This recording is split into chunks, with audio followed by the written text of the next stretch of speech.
Olá, meus queridos alunos e alunas. Vamos falar então de um tema de extrema relevância, que é a caracterização do vínculo empregatício. Vamos entender agora a quem se aplica o direito do trabalho, né? Então a gente vai conhecer ao longo desse semestre os direitos trabalhistas. Então a gente vai conhecer direitos relacionados a salário, aos intervalos, as estabilidades, né? Por exemplo, gestante. Então, a gente vai conhecer uma série de direitos trabalhistas. Mas a pergunta é, a quem que eles se aplicam? Quem efetivamente faz jus a esses direitos trabalhistas, né? E aí, a partir de agora, a gente vai conhecer o conceito de vínculo empregatício, de relação empregatícia. A relação que liga empregado e empregador. E esses direitos trabalhistas, né, eles vão incidir nessa relação empregatícia e vai ter como destinatário, né, esse empregado que vai fazer jus a esses direitos, que vai usufruir esses direitos, e o empregador que vai ter que conceder esses direitos, ok? Então, o que a gente tem que pensar, né? A gente tem uma série de trabalhadores, a gente tem várias pessoas que trabalham. O trabalhador a gente pode considerar como gênero, né? Então, eu tenho um trabalhador voluntário, aquela pessoa, né, que presta serviço voluntário para ajudar, porque acha aquilo bom, importante, né? A gente tem um trabalhador autônomo, né? É o sujeito ali que trabalha por conta própria, que presta um serviço de maneira autônoma, né? Presta serviço na casa das pessoas ou na sua própria casa, pega, por exemplo, um computador para consertar. Então, a gente tem um trabalhador autônomo. A gente tem o trabalhador que é um estagiário, né? O estagiário trabalha. Ele ali está aprendendo dentro de uma empresa, né? Dentro de um escritório, enfim, como exercer aquela profissão, né? Ali no futuro. A gente tem o trabalhador diarista, aquela pessoa que vai lá só uma vez ou outra na sua empresa, na sua residência. O trabalhador eventual, que vai só eventualmente, quando tem alguma demanda, ele vai lá e presta um serviço. Então, todas essas pessoas trabalham, mas nenhuma dessas pessoas tem direitos trabalhistas. O trabalhador, o estagiário não tem, o autônomo não tem, o eventual não tem, o diarista não tem. Ninguém tem direitos trabalhistas, apesar de serem trabalhadores. Por quê? Porque a CLT, ela trouxe alguns requisitos para que você, ao preencher, vai ser considerado empregado, um trabalhador empregado, e se considerado um trabalhador empregado, aí sim você vai ter direitos trabalhistas, fazer jus aos direitos trabalhistas previstos na CLT, na Constituição, no artigo 7º da Constituição e nas outras leis esparsas, né, que tratam de direitos trabalhistas. Então, como é que funciona? O artigo 2º e 3º da CLT vão trazer os requisitos que te fazem ser considerados um trabalhador empregado. E só o empregado é que faz jus a direitos trabalhistas.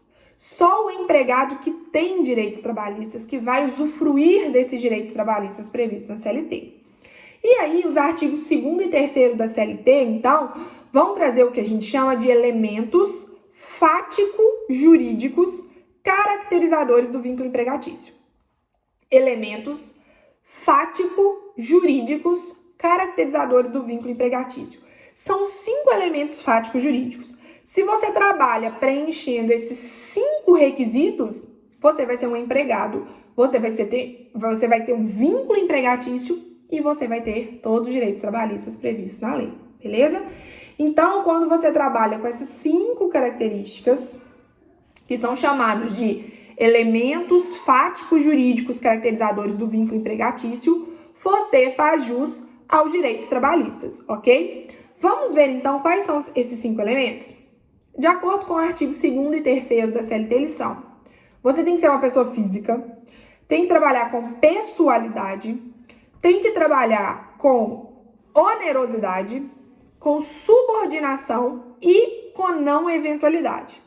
Então, quando você preenche esses 5 elementos, pessoa física, pessoalidade, onerosidade, subordinação e não eventualidade, você é um empregado. E se é um trabalhador empregado, você faz jus a todos os direitos trabalhistas, ok? Vamos ver, então, cada um desses requisitos, beleza? Eles têm que ser juntos, são 5 elementos juntos. Porque se falta qualquer um deles, não tem vínculo empregatício, não tem empregado, não tem direitos trabalhistas, ok? Então, empregado é toda pessoa física que trabalha com pessoalidade, prestando serviços ao empregador, que pode ser uma pessoa física ou uma pessoa jurídica, de maneira não eventual, com subordinação e mediante salário. Então, olha só, empregado é toda pessoa física que trabalha com pessoalidade, prestando serviço para uma pessoa física ou jurídica, para uma empresa, de forma não eventual, mediante salário, né? E essa prestação de serviço, ela é subordinada, essa pessoa recebe ordens, tá? Vamos ver um pouquinho mais, né? Então, o que te faz ter vínculo empregatício é trabalhar com essas características. Não é ter carteira assinada, não é ter um contrato escrito, não é trabalhar só para uma empresa, nada disso. Ter carteira assinada é uma consequência do vínculo. Você pode trabalhar para quantas empresas você quiser, a não ser que tenha alguma cláusula de exclusividade. Eu posso dar aula para 10 faculdades, não tem problema nenhum, né? Ter carteira assinada, como eu disse, então, é uma consequência, é uma obrigação de quem trabalha com essas 5 características. A empresa que tem trabalhadores que lhe prestam serviços com essas 5 características, uma consequência é assinar carteira. Ter um contrato escrito é uma possibilidade, que a gente não precisa ter contrato. A gente pode trabalhar, a relação pode surgir de maneira verbal, né? Eu viro para você e falo, olha, trabalha aqui para mim, eu vou te pagar um salário, você vem de segunda a sexta, você vai aqui arrumar o estoque, trabalhar no balcão. Então, assim, não precisa ter um contrato escrito, pode ser um contrato verbal, né? Então, a gente vai ver que o que nos faz ser um empregado é trabalhar com essas 5 características, beleza? Primeira delas é ser uma pessoa física. Justo, né?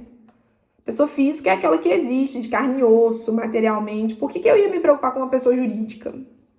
Pessoa jurídica não existe de fato, né? Ela existe juridicamente, é uma criação.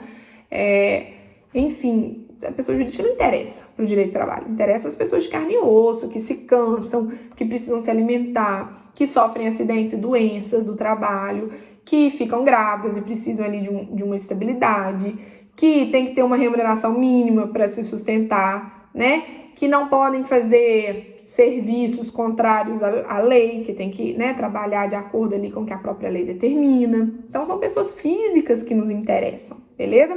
Então, o primeiro requisito é ser pessoa física. Ótimo. Segundo requisito é trabalhar com pessoalidade. O que significa trabalhar com pessoalidade?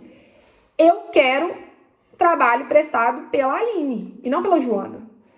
Por quê? Porque foi a Aline que fez uma entrevista, a Aline que preenche os requisitos aqui da vaga, a Aline que tem características técnicas, né, que tem conhecimento técnico para a execução desse serviço. Então, pessoalidade significa eu quero aquela pessoa e não outra. Não pode vir outra pessoa no lugar. Né? Se eu contratei a Aline não pode virar e falar assim, vou mandar minha irmã.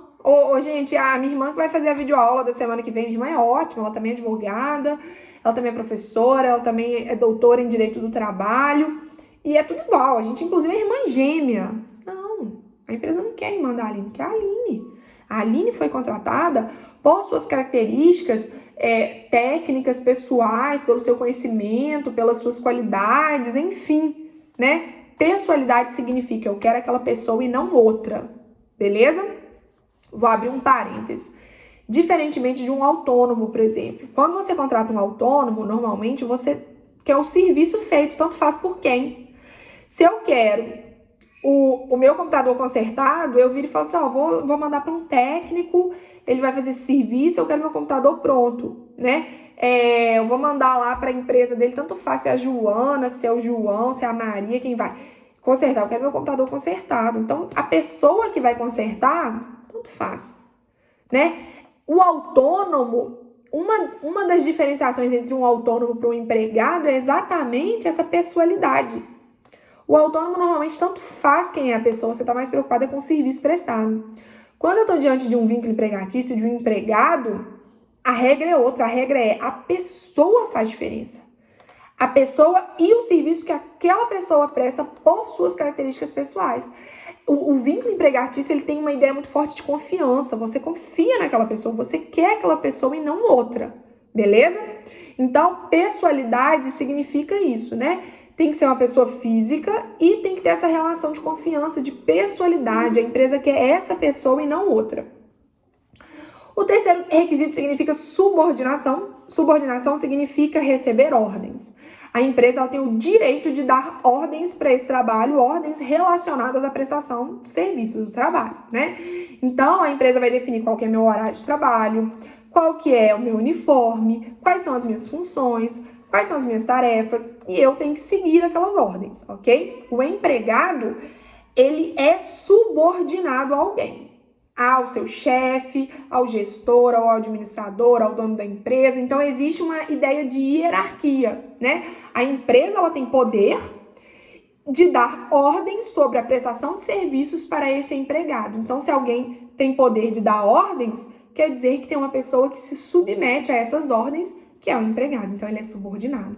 Então, né, ele tem que cumprir essas ordens sob pena de incorrer em insubordinação e poder até ser mandado embora por justa causa, ok? Então, eu tenho que ser uma pessoa física, eu trabalho com pessoalidade, significa que só pode ser eu e não outra pessoa, e eu trabalho com subordinação, eu recebo ordens do meu empregador, tá? Essa subordinação, ela tem que existir, né? Tem que ter alguém me dando ordens e eu tenho que cumprir essas ordens. Eu vou dar um outro exemplo, eu vou voltar no autônomo. O autônomo, ele não recebe ordem de ninguém. Ele que faz o horário de trabalho dele, ele trabalha o dia da semana que ele quer, ele atende quantos clientes que ele quer. Ele que determina o que ele vai fazer do serviço dele. Diferentemente de mim, Aline. Eu não posso fazer isso. Eu não posso dar aula se eu quiser. Eu tenho que dar aula. Eu não posso dar aula de outro tema. Eu tenho que dar um direito de trabalho. Eu não posso pegar os 100 pontos e distribuir do jeito que eu quiser. Porque eu tenho que seguir as ordens da empresa, que determinado número de pontos tem que ser de prova, determinado número de pontos tem que ser de trabalho, tem uma AII, né, uma avaliação institucional integrada. Então, percebam, eu sigo ordens o tempo inteiro, né? Eu sigo ordens em relação ao horário, em relação ao que eu tenho que fazer no meu trabalho. Eu tenho uma pessoa que, né, me dá ordens. Então, isso significa trabalho subordinado, beleza? Eu trabalho com onerosidade. O que significa? Eu trabalho mediante salário. Eu não trabalho de graça, porque se for de graça eu sou um voluntário. E voluntário não tem direitos trabalhistas, por exemplo, né? O empregado, ele trabalha mediante salário, remuneração, onerosidade, né? Eu vendo a minha força física ou intelectual para a empresa em troca de salário, tá? Então, eu trabalho, então eu vendo a minha força física ou minha força intelectual em troca de salário. Então, o trabalho ele tem que ser oneroso. Porque se for gratuito, a gente vai estar diante, por exemplo, de um voluntário. Voluntário não tem direitos trabalhistas. Mas quem trabalha mediante onerosidade tem, preenchendo todos os requisitos. Então, vejam, pessoa física que trabalha com pessoalidade, subordinação e onerosidade.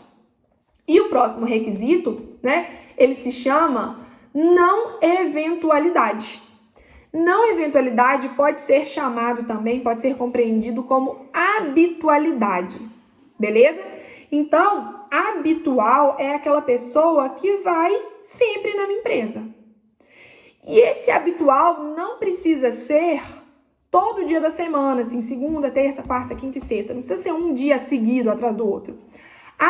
Habitual, né, ou não eventual, significa algo que se repete no tempo de maneira habitual. Né, de maneira regular. Como assim? Pode ser que o João ele seja garçom no restaurante do clube e o clube só funciona sexta, sábado e domingo. Então, olha só, ele trabalha no clube sexta, sábado e domingo, toda sexta, todo sábado e todo domingo durante 5 anos. Isso foi habitual? Foi. Por quê? Porque aquilo se repetiu, né? Aquilo aconteceu repetidamente dentro de determinado lapso temporal. Então, isso foi não eventual, foi habitual. Tranquilo? Qual que é o contrário de não eventual? É uma coisa que acontece só de vez em quando. Então, uma coisa é ele ser garçom no clube uma vez a cada, sei lá, de vez em quando, na hora que precisa. Hoje o clube tá muito cheio, aí você liga e fala, ó, vem cá que pra você trabalhar aqui, eu vou te pagar R$100 no final do dia e você vai ficar só hoje. Ele foi eventual. Só por causa daquele evento que hoje estava cheio, que hoje estava tendo um campeonato de futebol no clube. Percebam a diferença? Eventual é aquela pessoa que vai de vez em quando, por causa de um evento, por causa de alguma demanda específica. Agora, o contrário, que é o não eventual, que eu vou chamar de habitual, é aquela pessoa que vai sempre, com frequência. Toda segunda, durante um ano. Toda segunda, terça e quarta, durante 2 anos. Todo domingo, durante 5 anos. Ou de segunda a sexta, durante 2 anos. De segunda a sábado, durante 10 anos. Então, habitual, tanto faz se é um dia depois do outro, segunda, terça, quarta, quinta, sexta, ou se é só todo sábado, só todo domingo, ou toda segunda durante 2 horas. Não importa quantos dias da semana ou quantas horas ao longo da semana. O que importa é que aquilo se repete ao longo de um período, beleza? E aí isso se torna habitual. Quando a pessoa, então, trabalha com essas 5 características, ela vai ter um vínculo empregatício, ela vai ter todos os direitos trabalhistas previstos na CLT, ok? Guardem isso e não esqueçam jamais. O que faz uma pessoa ter direitos trabalhistas é trabalhar com essas 5 características. Então, uma vez preenchido esses 5 requisitos, a pessoa faz jus a todos os direitos trabalhistas, beleza? Então, empregado é a pessoa física que trabalha com pessoalidade, subordinação, não eventualidade e onerosidade. Trabalhou com essas 5 características, tem vínculo empregatício e tem direitos trabalhistas, ok?